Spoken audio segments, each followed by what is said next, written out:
ምን ልሆንልሽ ወይስ ምን ትሆኝልኝ? በቃ በጣም በዚህ ዙሪያ ላይ ነው በቃ መሆን ያለበት።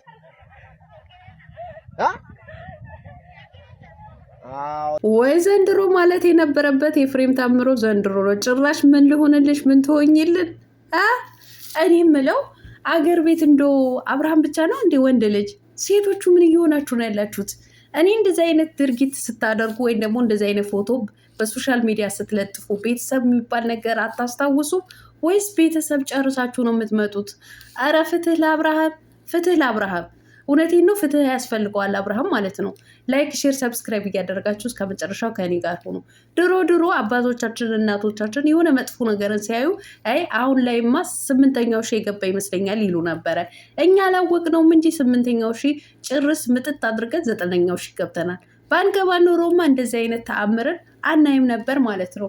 ውዶችዬ ላይክ እያደረጋችሁ በእነዚህ ልጆች በደንብ አድርገን ዛሬ ልንሄድባቸው ያስፈልገናል ማለት ነው። አሰላሙ አሌይኩም ወራህመቱላሂ ወበረካቱ። ውድና የተከበራችሁ የቻናሌ ቤተሰቦች ሰላም ብያለሁ። በያላችሁበት ሰላማችሁ አላህ ይብዛልኝ። ላላህ ብዬ ወዳችኋለሁ። ለቤቴ ወይ ለቻናሌ አዲስ ከሆናችሁ ሰብስክራይብ እንዲሁም የደወል ምልክቱን በመጫን ቤተሰብ ይሁኑ። ከዚህ በፊት ቤተሰብ ሆናችሁ ላይክ፣ ሼር፣ ኮመንት ለምታደርጉልኝ እና ለምታበረታቱኝ እጅግ በጣም አድርጌ ከልብ አመሰግናለሁ። አላህ ያክብርልኝ።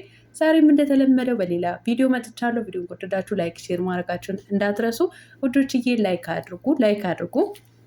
በዚህ ሰሞን የዩቱብ ቻናላችን ድክም እያለ ነው ማለት ነው፣ እየወረደ ነው። ምን እንደሆነ ያው ታውቀዋል። ነገር ግን ላይክ እያደረጋችሁ እናንተ ሼር ማድረግ የምትችሉ ደግሞ ሼር እያደረጋችሁ አነቃቁ ትላለው ማለት ነው ወዶችዬ። ወደ መጣሁበት ወደ ገደለው ከማግባቴ በፊት በመላው ዓለም የምትገኙ የእስልምና እምነት ተከታዮች በሙሉ እንኳን ለአረፋ በዓል በሰላም አደረሰን እላለሁ ማለት ነው። በተለይ ደግሞ አረብ ሀገር ላይ የምትገኙ የማዳን ቅመሞችዬ የምወዳችሁ የማከብራችሁ እንኳን ለአረፋ በዓል አደረሳችሁ። እንግዲህ ያው አረብ ሀገር ላይ ስንሆን እውነቴን ነው የምላችሁ ስደት ላይ ስንሆን በዓል ሲመጣ በጣም ነው የሚከፋው ማለት ነው። እኔ ወላሂ አታሷሹኝ፣ በጣም ይከፋኛል በዓል ሲመጣ ማለት ነው።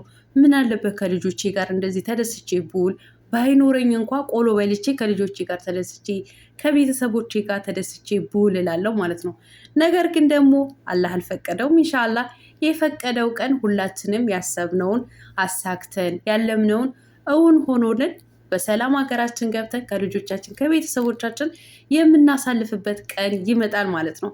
እስከዛም ድረስ ደግሞ በማዳምዬ ኩሽና እየከፋንም እያዘንም እየተከዝንም እናልፈዋለን ማለት ነው። በድጋሚ መልካም በዓል ብያለሁ።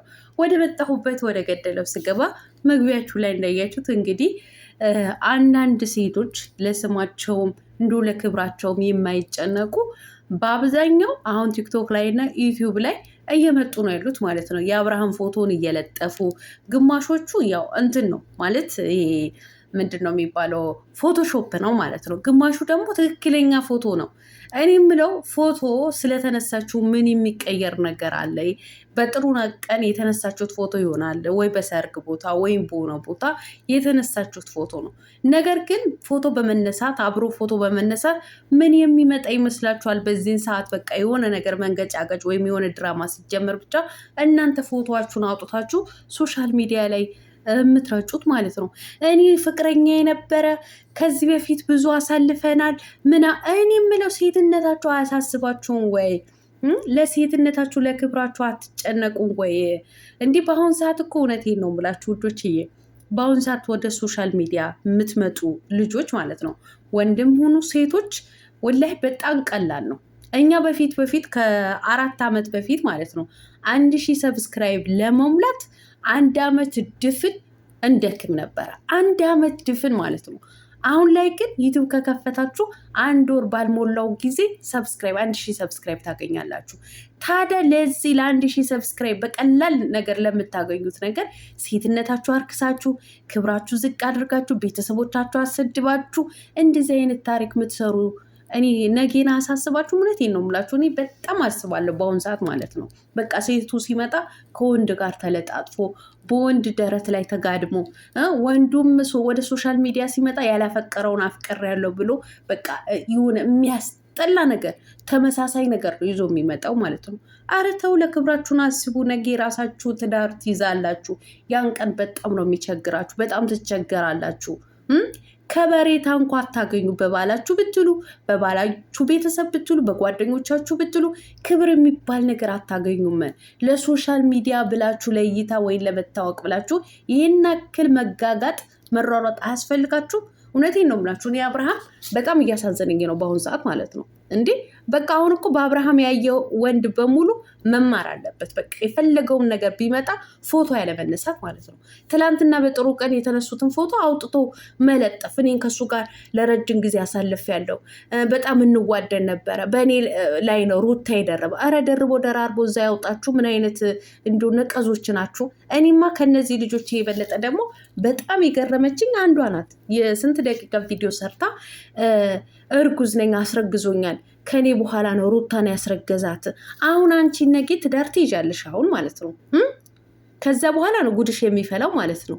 እኔ እውነቴን ነው የምላችሁ። ወይ ቤተሰብ ጨርሳችሁ ቀብራችሁ ነው የምትመጡት እንጂ እውነት ቤተሰብ ኖሯችሁ እንደዚህ የምታረቁ አይመስለኝም። አረ ተመለሱ ሴቶችዬ፣ ለክብራችሁ ተጨነቁ።